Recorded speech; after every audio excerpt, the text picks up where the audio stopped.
let's go to 2 Kings 18, which you mentioned. Yeah.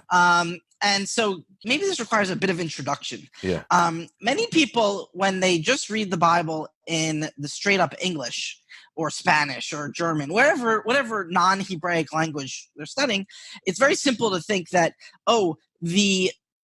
the text that we have in front of us has no other like nuances to it. It's just straight down. But the way the Hebrew Bible was passed down, the actual Hebrew text had little margins on the side with like alternate versions for certain words. And this is what we have here in 2 Kings 18:27. Well, I wouldn't consider this an alternate version. Or a cleanup, right? In other words, this is.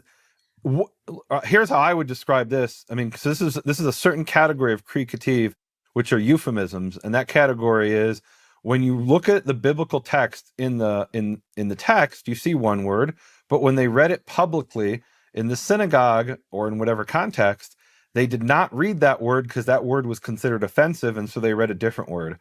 Right, and sometimes in rabbinic it's called tikkun sofrim, a fix of the scribes. Well, that's a completely different category, tikkun sofrim. That's where it's changed in the body of the text. Here, the body of the text is left intact, and it has the word charehem, which if I was in Israel right now, I'm not in the U.S., but if I was in Israel, I just said a cuss word. And it's in the Bible. It's in the biblical text, right? It says it right there in front of me in black and white. And then the way it's read in the synagogue is not that word, that cuss word.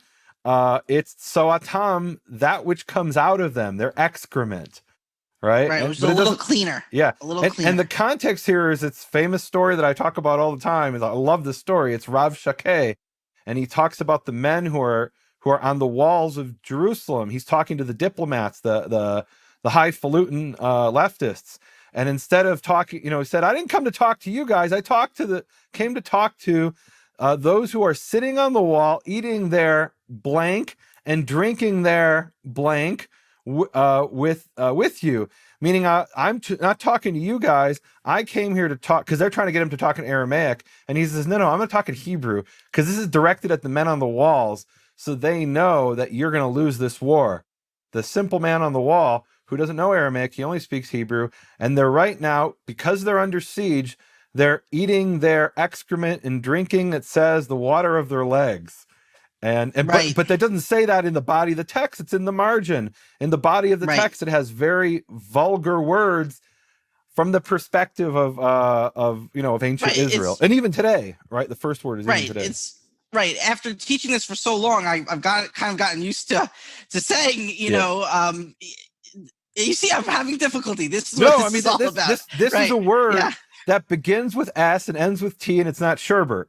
And in Israel, you would use this word like you stub your toe. Not me, of course. But some people, they stub their toe and they would say the word right here in the Bible.